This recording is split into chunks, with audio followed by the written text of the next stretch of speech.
Get Pucked. Hello, everyone, and welcome to the Get Pucked podcast. Vito and Matt here today. Unfortunately, no Dave. And on that topic, just fast, for those that have been questioning where we've been the last 2 weeks. Unfortunately, one guy got sick, another guy got sick, family obligations. These things happen at the worst time because it was right near the end of the season and we had a bunch of stuff to talk about. Anyways, we're not going to go bang that drum. Let's move on. Let's press on. How you doing, Vito? I'm all right. A little disappointed that we couldn't get some stuff out in the last 2 weeks, but all right. Well, we're here now. So let's talk about some Habs, shall we? Season is over. We're entering the postseason now.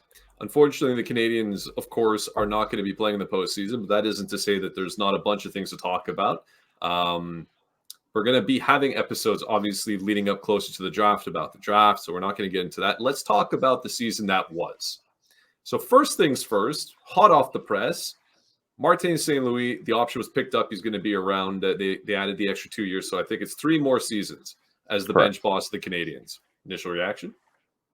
Great. I had written on Twitter, X rather, that the team is growing, and he is growing as a coach as well. So I think the timeline for both the coach and the team itself is just perfect. I'm very excited that he's coming back. I was, there was always some speculation and some rumors being thrown out there, people questioning whether he wanted to come back or not. For me, there was never a doubt in my mind that he was going to come back. Either. Unless there was some kind of family issue or something of that nature that would have kept him away from signing with the Canadiens. But he's the right mix. You see, he's gotten really attached to the players. He's coaching them the way they should. You saw the growth in Slafkovsky this season, especially when there was, that rumor that he might be, headed down to the Laval Rocket, and instead, apparently Martin St. Louis got involved and said, we want to keep him in Montreal. It's just Suzuki as well. Suzuki as well. I think you had mentioned it last episode, or the one before that, is that while certain players may have looked like they've taken a step back and with their strengths, they've rounded out the rest of their game, and I feel that Marty St. Louis has something to do with that, where he's trying to make complete players or make players a little more well-rounded and diverse versus just being one-dimensional type players. So for me, it's a good one, dude. Marty St. Louis was just he's a perfect fit for the Montreal Canadiens and where they're at. The question mark will be after the 3 seasons where Montreal is going to be at and whether he's still the right guy at that point. Yeah, I mean, let's not even look 3 years down the road. Who knows what's going to happen even after next year? I just like to think back on the initial hiring of Martin St. Louis and how everybody at the time was like, this is a peewee coach, this guy's never coached, this, that, and whatever. For the most part, I'm sure there's some people that are still out there that are not, on the Martin St. Louis bandwagon. But I think the proof is in the pudding. I think if you look at the team, I think if you look at the players, I think if you look at the overall, I know it's a cliche term, but the culture that exists now on the team, there's a stark difference between now at the end of this year, where I watched the game last night, the last game of the season, and although they lost, the guys were on the ice. They had smiles. I know this kind of bothered some people, but whatever. They were smiling. They were giving each other hugs. Like this is not a defeated team. Now, of course, they weren't playing for playoff aspirations, and the season was long over, but there's just something about what he brings. I think it's a testament to his character specifically. And moreover, this is a guy who I think the Canadiens might have taken a diamond out of the rough. We know that he was a phenomenal hockey player, but like we've seen with Wayne Gretzky in the past, that doesn't always necessarily translate to coaching. And I think that Martin St. Louis was geared for this. He has the temperament for this. He has the passion for this. And you can actually see, like you were saying, the improvements, the overall improvements to the game of the players. So yeah, I echo your sentiment completely. Well, you can tell he's also that guy. He's kind of that guy that he's not one of those people that wants to be up in the rafters being a general manager. You can tell he likes to be right into it. Right? Yeah, well, he said as much. Yeah. So he likes to work with the players. And when a person loves what they're doing, it's not really a job. You know what I mean? That cliche statement, that quote there. But so you can see he loves being a coach. He loves getting to know each and every player and working with their strengths, working their weaknesses, rounding out their game. You can see he's the right guy. There was definitely a reason why Kent Hughes and Jeff Gordon brought on Marty St. Louis, and they just seem to have the right chemistry and the right blend together as an administration. Well, So it's a clean wash, right? It's a non-recycled guy. You have a brand new GM, never GM before. He's here now. You have a brand new coach, never coached before. He's here. Jeff Gordon came in and orchestrated this and saw that this whole recycled notion that exists in the NHL, that wasn't going to fly anymore. This team, if you were going to do the rebuild, the dreaded rebuild word that this fan base allegedly would never allow an administration to do, the fans in Montreal will not allow it, was always the sentiment. I think he went through it pretty masterfully. He knew everything. A new athletic trainer. He got new medical, like it's new everything. This is a new day, new dawn. And to do it properly, we got to go from the ground up, and we're going to take our time. And it's the same message even now in his end of season press conference. He was talking about, yes, we have aspirations for playoffs next year. Obviously, we're all competitive and the fan base deserves it. No doubt about it. But at the end of the day, when they go and do whatever they're going to do in the offseason, everything will be done with the mindset that we will not jeopardize development, because they see the core, they like the core, and they want that to be what's going to be successful for 10 plus years. So you're not going to start trading off top level caliber prospects, like the top core prospects that we have. We'll get into the other prospects in a moment, but you're not going to jeopardize them and trade them off to go get a veteran who's only going to be here like 2-3 years. And you think, oh, we're going to go for a big run. That's not what they're going to do. And I think that's a massive factor overall to the trajectory of where this team is going. Let me just go back to when you mentioned culture. Okay, so he definitely has helped to instill a culture. Now, this also carries over from the Shea Weber, Carey Price era, where that concept of culture, the talking about culture, and instilling a better culture was already being spoken about. Marty St. Louis comes in and continues that Hall of Fame culture and all that. And what I want to touch on is that Lane Hutson played his first 2 NHL games, and in a quick interview, he mentioned that he was basically greeted and take it. I don't want to say what's the word I'm looking for. He was greeted, and right away the Nick Suzuki, Caufield, Slafkovsky took him in like he's already part of the team, and he felt that right away, and instead it helped young kids like Lane Hutson not feel out of place, that they could step right in and feel like they're a part of that team. And that was something, if you go back a few years, how many times did you hear rumors swirling that, a player got traded to the Montreal Canadiens and, they were at the airport and it was a taxi that just picked them up, and there was nowhere for them to go. Like there was that was a while ago. Yeah, it was a while ago, but that's the type of stuff that we were hearing back then. And whether, we're not so close to know if that was true or not, but where there's smoke, there's fire, and we were hearing that often about a lot of players and a lot of kids and whatnot that were just left to fend for themselves. And when you leave young 19 and 20-year-olds in Montreal to fend for themselves, they could tend to get in a little bit of trouble, But so there's definitely a culture here. And everybody's talking about it. Montreal. Jeff Gordon said it in the postseason presser. Montreal is going to be a place where players of all talent levels are going to either want to play in Montreal or at least strongly consider playing for Montreal. And Marty St. Louis definitely has a piece to play in that. Yeah, no, I don't think there's any doubt in my mind that he brings a very high caliber sort of ethic as well, and a lot of people see that and they like how he's doing it. It sounds like both veterans and the young guys alike enjoy his style of coaching. What happened to Vinny Lecavalier? He's there. He's there. He's up there somewhere. He's I don't know what his exact special assistant or whatever. He's out in Florida doing his thing. I get he's got a title and whatnot, but I mean, we haven't seen him doing his thing. We haven't seen him since the golf tournament. Well, because I think his whole thing is he stays in Florida. He's like scouting in Florida, and he's like there on decision making. Like they ask him, like, Vinny, what do you think? And he's he's out in Florida. It's a bit of a weird situation, and I find it interesting that nobody's really asked it. Where's Vinny? Well, because really the two-headed monster of the team is Gorton and Hughes. Like they make the calls. I just think that they brought Vinny in You know, as somebody they trust and think that has a really good hockey eye as well. And he's out in Florida and he's doing his thing. I mean, like, you know what? Put his face on a milk carton. If anybody knows where Vinny is, you let us know. Vito wants to know. We're very I want to know where Vinny is. That's it.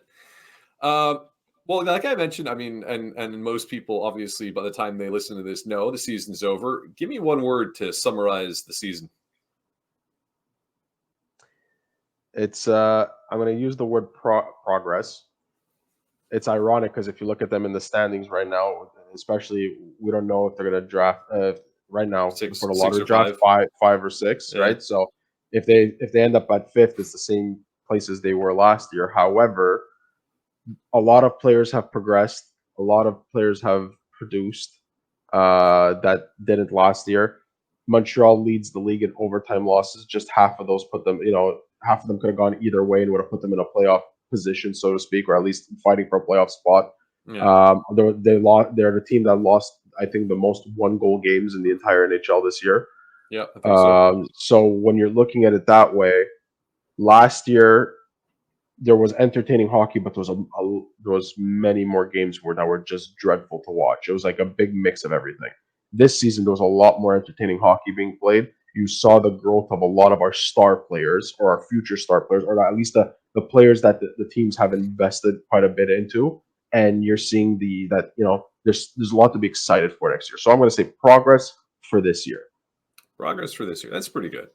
That's not bad. What about you? I think I want to say takeoff. That's what I want to say. Take off in a sense that that's not really one word, but go on. Well, take off. Okay, I put a hyphen there. I'm saying it in such a way like I feel that this was a pivotal year for a lot of the young core that took that next step. They're taking off now. They're going on to the next level of what they're capable of doing. I think the organization is taking off now to the next level of what the rebuild is. I don't necessarily know if that means playoffs. I don't. But I definitely think, put it down now, April, whatever we are, 17th. Make sure you note that I'm saying next season, when the Canadiens finish that season, they will have more points than 76 points. What I also like when you think of it is that last year when we were looking at it, we had some question marks. Oh, what's going to happen with the goalies? Is Nick Suzuki the number one center? Who are going to? Well, that's what I'm saying. It's starting to clear up. The water is not as murky as it was before. Exactly. You know that Sam Montembeault is our number one goalie. The question mark is going to be: is Primo going to stay there? Fowler's eventually going to come to Laval. Like, are they going to go and get a couple years? But just to say, like the goaltending position is not as murky. Defense, there's question marks, but it's not so much as to who are they gonna trade as a veteran, who's gonna be the number one defenseman. It's okay. They have a lot of young defensemen. They can't keep them all. Who are they gonna use to leverage to go get something to address another need? Nick Suzuki is the number one center on the Montreal Canadiens roster. Barring any oh my god, big splash that dethrones him from that spot, he's the number one guy. You seem to have your number one line cemented now. Before we didn't have a number one line. Well, it's like who's putting on the right, funny. Who's on the left.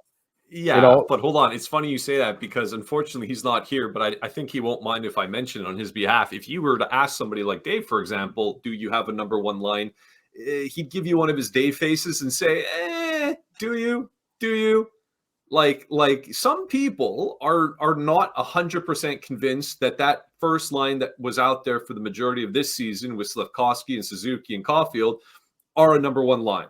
And Dave, if you're listening, you feel free. You can comment yourself if you like, if you have changed your thoughts about this or if I misspeak on your behalf. But I'm in agreement with you. I think for the most part, you've answered a lot of questions. There are obviously many more questions to answer, but a bunch of the things that were standing out at the beginning of the season, you now have a much more concise view of it. That 3 goalie rotation is gone and hopefully will never happen again. You're rocking Monty, you're rocking Primo. They were both very serviceable. Are either of them? He can play in the NHL. Primo is yes. Primo is an NHL backup. Is he a goaltender that could be a 1A 1B type of scenario. That's remains to be seen. He's still growing. He does have Yeah. the best goals. He did have the best goals against average on the Montreal Canadiens roster, the best save percentage of the Montreal Canadiens roster. He also played the least. But he played the least, right? So next year, with having a bit more of a bigger workload, will he be able to maintain that and sustain what he was doing by the end of the season? I mean, time will tell. But that's the type of question marks we're asking. Before it was like, okay, who's going to get put on waivers? Who's going to get traded? Well, it was that's always, it, right? You know, so like I said, that's the changed. water's not as murky anymore. That's it. So you got those guys there, and again, right? They're serviceable. Can either of them, Primo being much younger, can they find next season and take it to another level and really start to show as a legitimate option as a starter? You hope so. But at the very least, you're going to have two guys that are going to play a lot more games, and they're going to be a lot more consistent in their schedule, which I think is going to help them overall. That's good. Suzuki, huge season. I know you got other teams that are looking, saying your top guy only had 77 points. Okay, fair. But bear in mind, this is a big leap from where he was last year. Bear in mind, if you will, that the Montreal Canadiens of this season had one line. With all the other injuries and all the other things that have happened, they had to do the brunt of the work night in, night out. You had other teams who wanted to shut down the Canadiens. They needed to shut down that one line. Suzuki had to play a lot of defensive roles as well. Excuse me. He was everywhere. Points playing against the best. That's what I'm getting at. So my point is, imagine next year, if you will, for a second, just hypothetically, just spitball in here. You keep the same first line. Now suddenly you have a second line, which Newhook was a revelation once he came back. He was playing some really good hockey. And people are making the comparison to what Dach was doing towards the tail end of last season too, with the hopefulness of the upcoming season to come. You have Dach, you have Newhook, and for the sake of argument, let's put Josh Hua on that line too. Let's say all three of those guys go to where we're hoping they're going to be.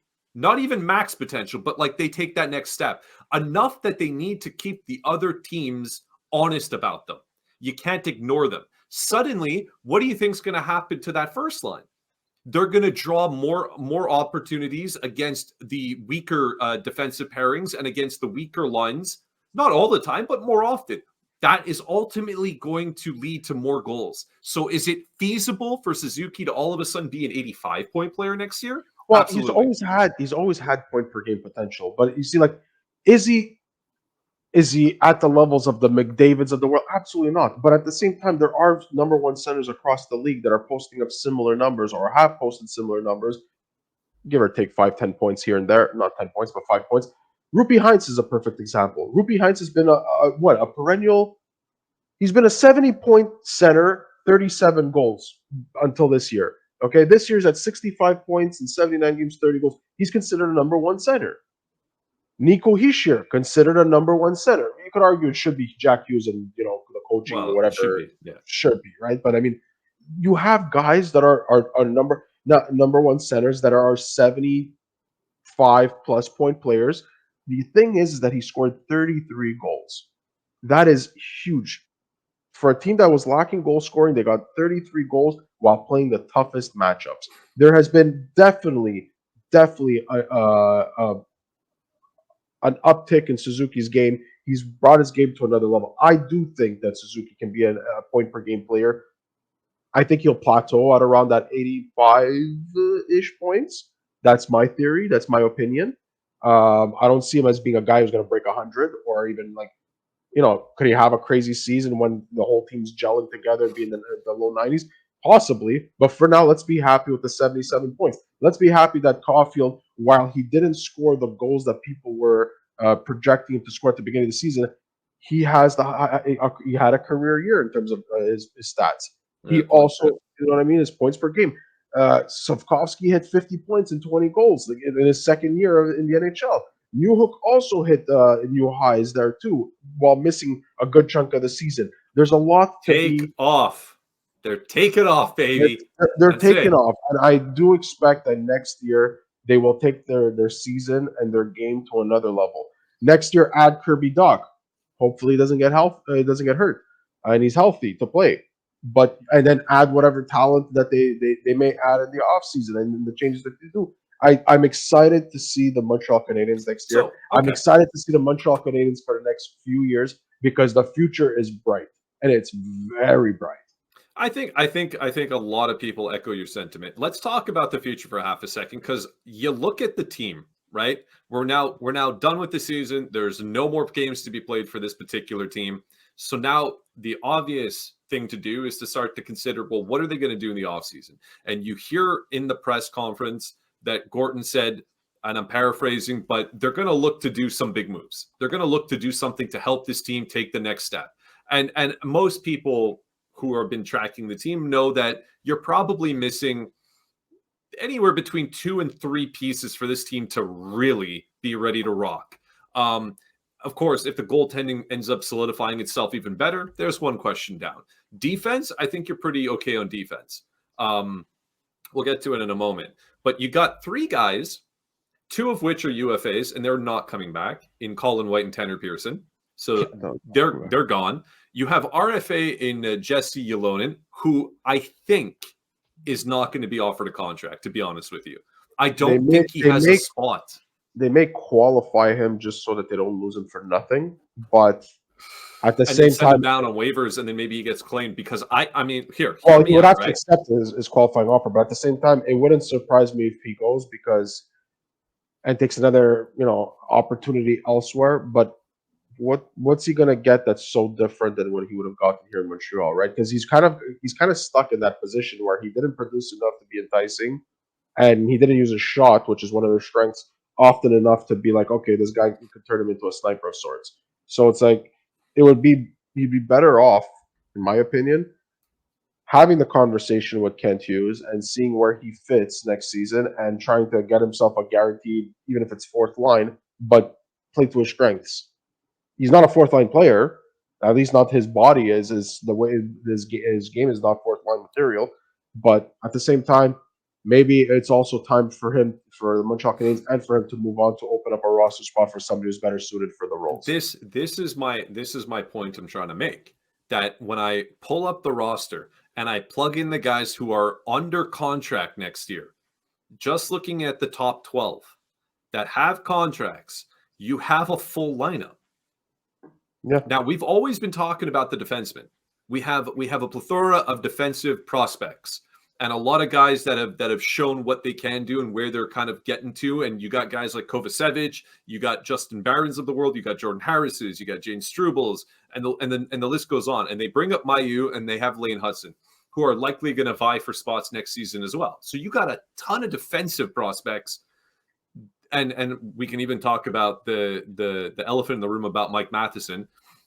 Some people think this is the moment. You got to strike while this is hot. He's 60-something points. I'm more of the camp that you keep him personally. But that aside for a second, we'll get to defense. I look at it again at the top 12. You have a full lineup, but we're all in agreement they have to upgrade. They need to go get somebody and upgrade up there. You need more goals. You need probably at least, if you're going to get one guy, you need a 30-goal scorer. That's what you got to go get. Kent Hughes mentioned it in the presser that they need to add more talent. He said it. Okay, so that's another thing I wanted to bring up. But what are you going to do with the team then? Because your first line you're not touching. Dach and Newhook are going to be on your second line, possibly move down, depending on who you get. But hold on, you got type of trade. I see a Dach type of trade with some of the. I don't see a Dach trade anymore. I don't think you can go on aspirations and promise of a player. I think if they're going to make a move, it's got to be for a guy who's already made his bones and you know what you're getting. I think it'll be both. I think it will be both. They're going to make a Dach level trade because at some point across the NHL there are teams that are coveting and require young, promising defensemen. Doesn't matter the type of defenseman, but they need somebody. I've said it before in previous episodes. I think that Jordan Harris and Justin Barron's days with the Montreal Canadiens are numbered. I don't think they're just they're gonna give those guys away, but they're gonna they're gonna be included in something to get something else to address a different need for Montreal Canadiens because they've got too many defensemen and they've got guys that are already knocking on the door in Logan Mailloux. Lane Hutson, while it's been a small sample size, he wasn't out of place. He wasn't out of place. What are you going to do with Xhekaj and Struble and all that? Like they've got too much. I Well, don't well, think that's for I sure. think Matheson stays with Montreal. I think that David Savard might start with Montreal, but by trade deadline, he's a goner. Yeah, but he's starting with the team. There's Yeah, no doubt in my so mind he's starting with the team. you're going to see in the offseason, you're going to see a Dach level trade. And again, to go back to Kent Hughes, did mention that adding talent is going to be a priority for sure. And it's just what do they see as adding talent? Is it somebody in the UFA market that's a little bit more of an older player? Not saying somebody in their late 30s, but somebody in their late 20s perhaps. Is it another Newhook Dach type of gamble where they know that this kid is a young 21, 22, 23-year-old player would fit well, and that's the talent that they're talking about? We don't know what the mindset is there. Because now this coming off season is going to be the transition to the next phase of that rebuild. Which is why I think that it's going to be hard. Like you're alluding to Kent Johnson. I think he's probably the guy that people are talking about the most as another Dachian type move. I think that's too easy to connect that dot, because when it comes to Kent Hughes, so far we've never been able to predict what player it was. Yeah, sure, Kent Johnson. It's people connecting those dots. Like I said a few episodes back that maybe somebody like Marchessault would be good as a UFA, and I got crapped on and whatnot. And now guess You what? got crapped on. But People are he's going to bringing be it up. expensive. People are bringing it up on X right now. They've been bringing it up for the last few days. Marchessault might be a good pick. TSN 69 even brought it up. Marchessault would be a good pick, but you're going to have to overpay him, and he is 31, he's 30, 32, no, he's in his 33. Yeah. Okay, well, so I mean, the timetable there is a little bit weird. I'm The just saying, timetable is weird. even if you do that, okay, bring it back and explain it to me. You have a full roster. It's full now. It's already full, and you haven't gone and done it. Your biggest currency are your defensemen.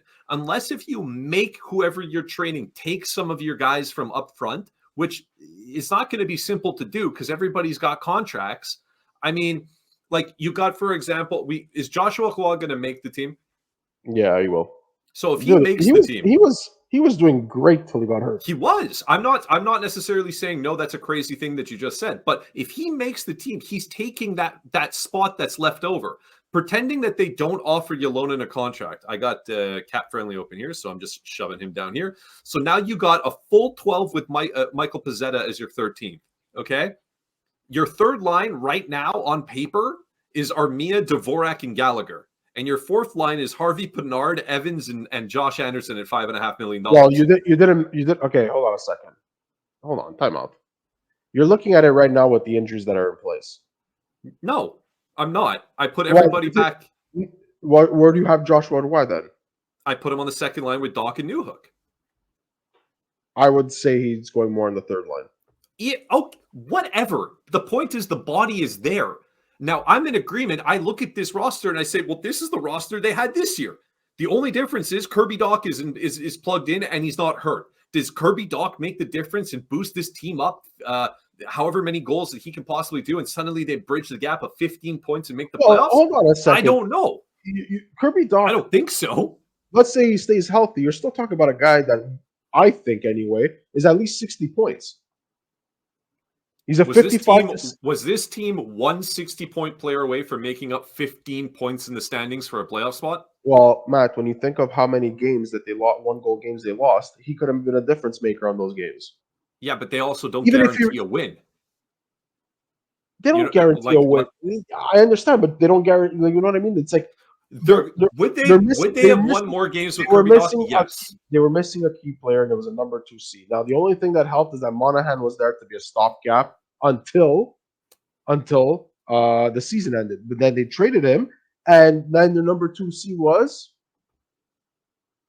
exactly. Well, yeah, plug and players rotation. I mean, yeah. Exactly. Yeah, Newhook for a while, Jake Evans for a while. No, but I like here, for example, something I wanted to mention. I know we're kind of like we're examining the team and we're jumping all over the place. Joel Armia, everybody and their mother wanted this guy gone. Everybody. He was the whipping boy galore, and deservingly so. This guy couldn't put 2 points together at all. I think it's gonna be a little easier to move him now. Well, now since he's come back up, Are you comfortable if he does another whole season next year on the team? But he won't. He's got one more year left after this deal. After this, he's got next season. That's it. Next So season is that it? Yeah. So my Yeah. point is, do you try to move him? Is he movable now, prior to how he was looked at before, and he won't even start on the team at the beginning of next season? He is movable now, but I still think that in order to move him, Montreal might have to retain some salary on him, and I don't think they're going to do that just yet because they only got one retention spot left for the entire year, and typically they want to keep a retention spot for the trade deadline, right? So, but I think also at the same time they won't be reluctant to use that retention spot if it means that when they're going to plan out the moves that they're going to make, if they're going to come up with using up all three and they don't have anything for a trade deadline, if it makes an impact, if the move that they need to make that move to get that player that talented player that they're looking for. So I do think that Armia, while his season, his end of season, second half, if you want to call it that, or even call it whatever. I know what you mean. The last quarter of his season, yeah, really was a very good one. And it showed other teams across the league that he's not lost. He can still play. He just, it was a confidence thing more than anything else. That he, take a gamble on him, especially when at the end of the year he's a UFA. I think also during the offseason, teams will have more flexibility to be able to absorb more contracts to make a deal work. Cap is going up significantly. Well, I'll tell you this much. Again, coming back to the same sentiment I've been saying now for the last 10 minutes. I'm not that excited. Well, I'm excited, but I'm less so about the defensive prospects, which I'm positive they're not all going to be here on this organization at the start of next season. I'm positive. That's easy. Kent Hughes hinted it out a little bit on the presser that they have to, because somebody had asked them, did he have certain conversations with some of the defensemen because there's so many of them, and to tell them that they may or may not be here at the start of next season. What Kent Hughes responded, and I'm paraphrasing, of course, is their agents had already started calling him months ago, asking those types of questions. And he did not tell them yes, and he did not tell them no. They need to see how certain things unfold with the lottery draft. They need to prioritize other things. But he's been the type of GM that he doesn't blindside anybody, and he lets them all know from everything we've read. So, and that's fine. But that already is being said that some of the defensemen are going to go. I still think it's the two that I mentioned right off the top. Off the top, you're looking at Harris and Barrett are gone, so that's going to open up the spots for the other defensemen that are there. And again, it's the easy thing to talk about. I'm much, much more interested on how he's going to maneuver the top 12 because he has to get rid of some of those guys. He has to. Okay, so the way I'm looking at it is you got to figure out what you're going to do with Christian Dvorak. Now, the thing is about Christian Dvorak, it's $4.45 million is, while it's still rich when you look at it for what he's doing from a production standpoint, he could be a very serviceable third line center. If he would just stop getting hurt. Yeah. He would not be such an albatross of a contract.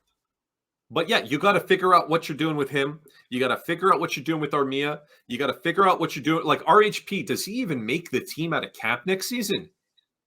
He does. The question mark before he got hurt this season, we were like, okay, he's a guy that's going to start on the third line, let's say, push down the galley or whatever, and can jump up when he gets when there's an injury like he did last year. But he had a bad season. I think. I have no sources on this. I think they're going to try to do something with Josh Anderson. Well, sure, except that for sure you're going to have to retain. Oh, 100%. And I think, but that's the type of impact move that Montreal might be willing to retain on. Well, I mean, if you sell the idea of Josh Anderson being what Marc Bergevin was hoping he would be when he acquired him, and you somehow convince the GM that you're making the deal with that you have the opportunity to bring out of him what we couldn't. He's got a big contract. Bring me your big guy. Take a bunch of my defensive prospects also to help you out. Take a first round pick too, but give me the stud I want. Now suddenly you get that stud on the team. Joshua Ford moves down to the third line, and it makes a little bit more sense. You could see Josh Anderson also potentially being moved where in a situation where it's not salary retained, but it's problem for problem in a package where there's a player in a specific team that is an issue for that team, and Josh Anderson's not an issue character-wise or within the dressing room. He's an issue because he's getting paid $5.5 million and had one of the worst seasons of his career.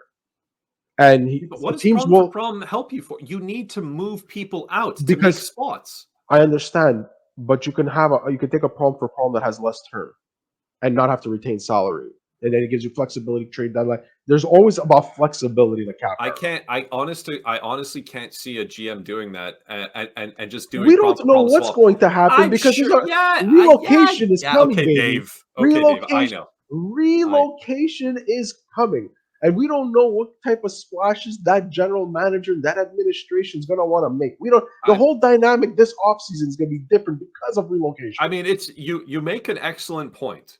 That guy who's buying the team there, I forgot his name already, but he it's already out there that like once they're relocated, if it gets approved at the time of this recording, technically speaking, it hasn't been approved yet by the board of governors or whatever. But if that happens, who's going to say no to $1 billion? I think the NHL is going to say no to $1 billion. Do I think they're moving to Utah? Billion. Yes. Am I happy that this insanity in the desert is finally ending? Yes. Everybody who listens to this podcast knows my sentiments about the Arizona Coyotes. Now, do I think they're going to succeed in Salt Lake City? I don't know. What I do know is in Arizona, let alone that they were playing in a ridiculous place, and that's aside from the staff, like they don't have anything to do about that, the staff and the GM. The owner there also wasn't a big proponent of spending money. It was always about hitting the floor. Hit the floor, hit the floor, hit the floor. Now this guy comes out and says, I want to do a big splash. I'm going to go after everybody. Yeah, you're right. It's going to change the complexion of the offseason, which is why I'm so excited.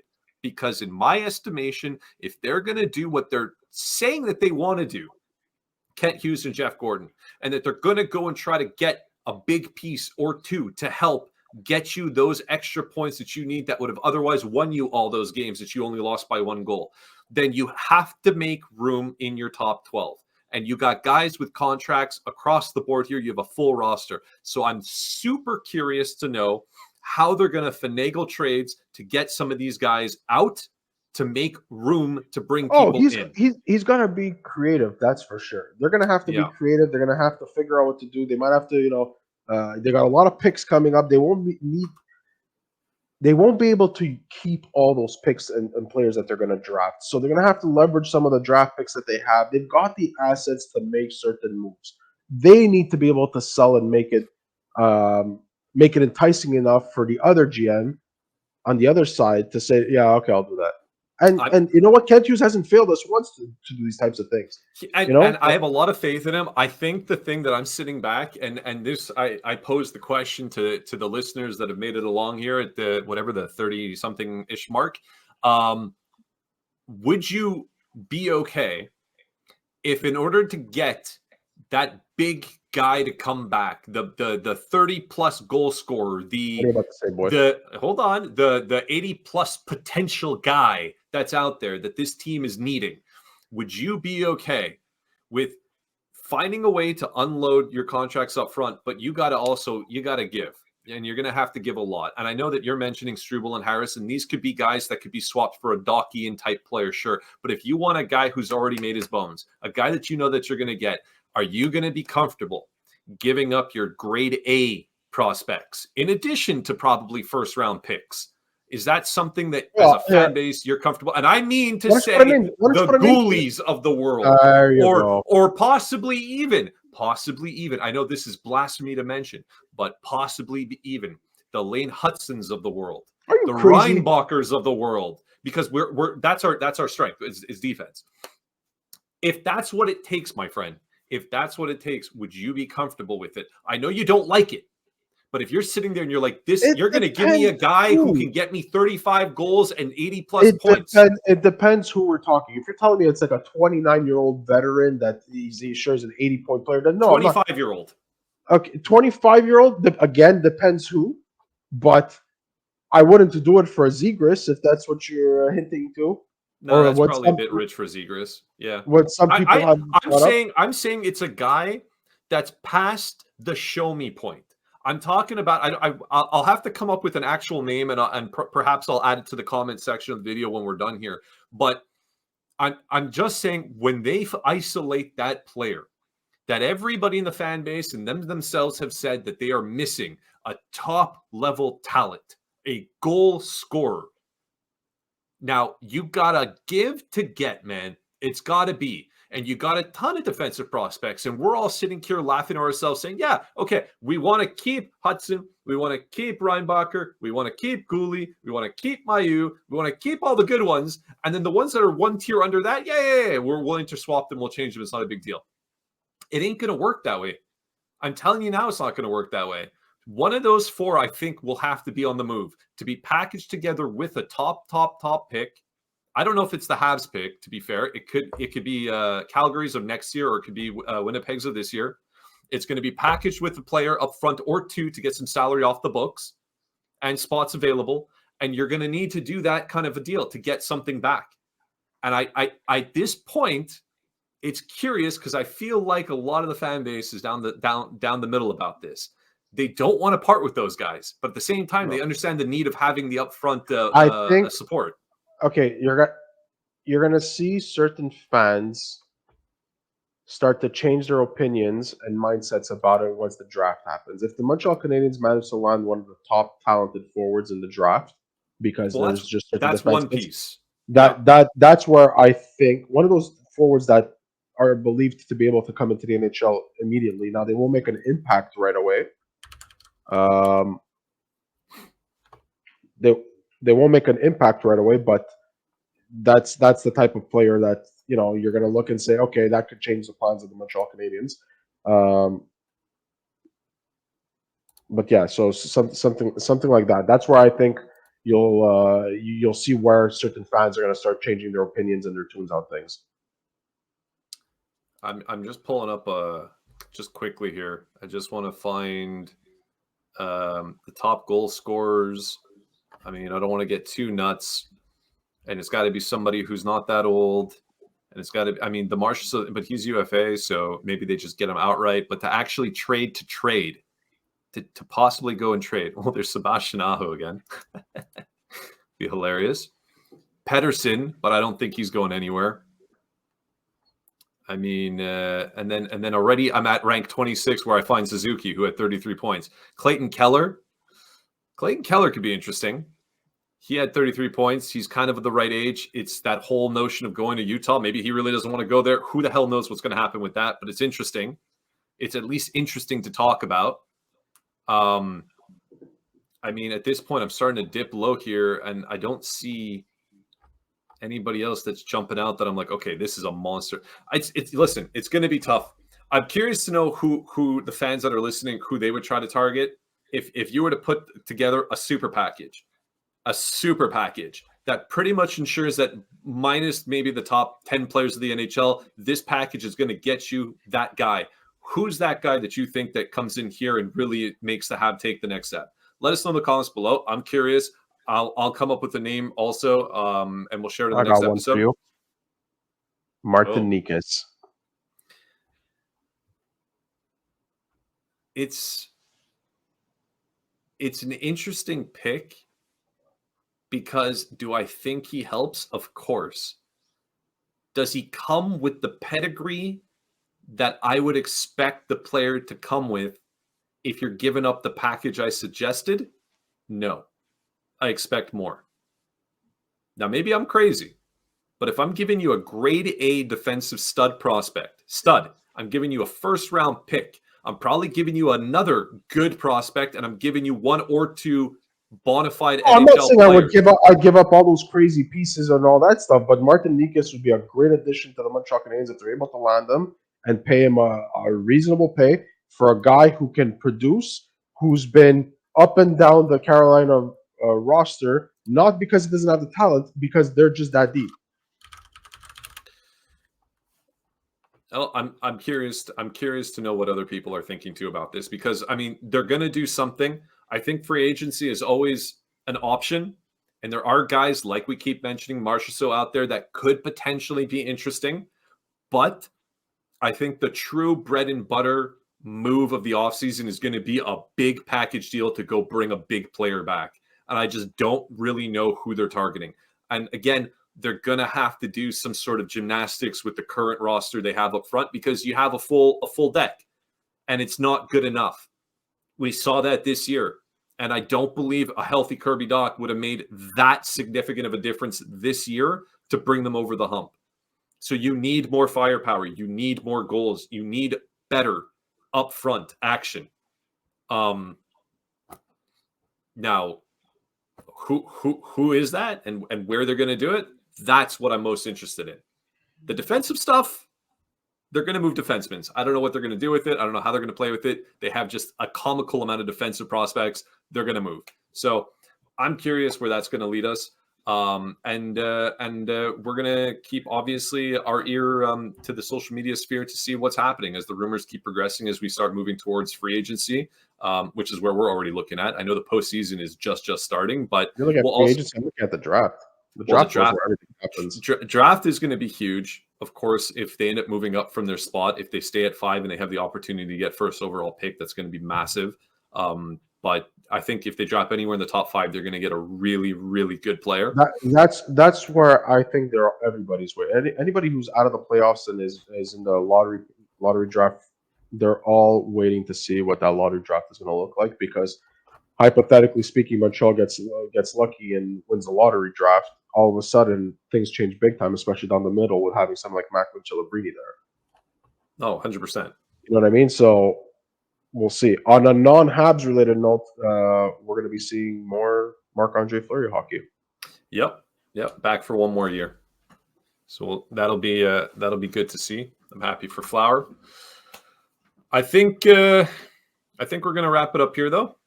We covered a whole bunch of different stuff, maybe a little bit more disorganized than our usual sort of means of doing this. But let us know, guys, what your aspirations are for the offseason now that we're here, what you would do if you were in charge and who you would target. I think that's pretty much the big talking points that a lot of us are going to be doing for the next couple of weeks and months even. And I think perhaps next episode, we're going to maybe veer just a tiny bit away from the Habs and take a look at the playoff picture, and give our sort of thoughts and opinions about who's going to win. We're still going to talk Habs. We're still going to talk Habs, but I think, just a little bit to keep us in line with what's going on with the playoffs and see where certain teams are going to go there. We're going to keep a vested interest in that, and soon thereafter, we're going to start really getting into the draft, and we'll provide some analysis from some of the trusted sources that we have out there, that we believe in, that are providing really good stuff about the upcoming draft. We'll share our thoughts about that as well, and our hopes on who they're going to take. So stay tuned for that one. Thanks very much for listening. And for Vito and Dave in absentee, this was Get Pucked.